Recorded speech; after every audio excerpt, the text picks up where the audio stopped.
After the breakout from an ascending triangle pattern, the first downswing and bullish retracement from an emerging downtrend can be used for the range Fibonacci extension and retracement levels can be based on. And with more progress dropping lower, the same points can also be used for a Fibonacci time zone. And already there is some validation with key events in the downtrend taking place at intersections between these two Fibonacci tools. Though not every event can always be marked by intersections between Fibonacci tools. This is a good and realistic example. As there's no time zone line at these extension levels the chart has recently contacted. Instead, the latest one is over here, long after the significant halt to the downtrend already began. Though if we just consider the basic ascending triangle chart pattern, it's quite normal to see a reversal here at the top of the triangle's range.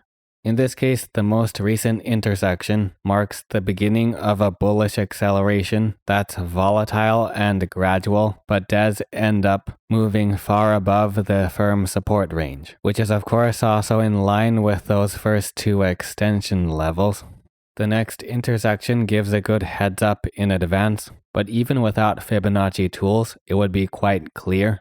The chart has accelerated up into a major resistance area at the previous high. What the intersection does add is identification of this area in terms of an approximate price and time range, where and when a downswing could more likely occur at the resistance range. In terms of time ranges, these two trends are of almost equal duration. And this phenomenon may look familiar from the Fibonacci circles series, especially the parts relating to perfect Fibonacci circle reversals that are an ideal scenario when the chart goes range-bound, that essentially take place within equal grids of price and time ranges.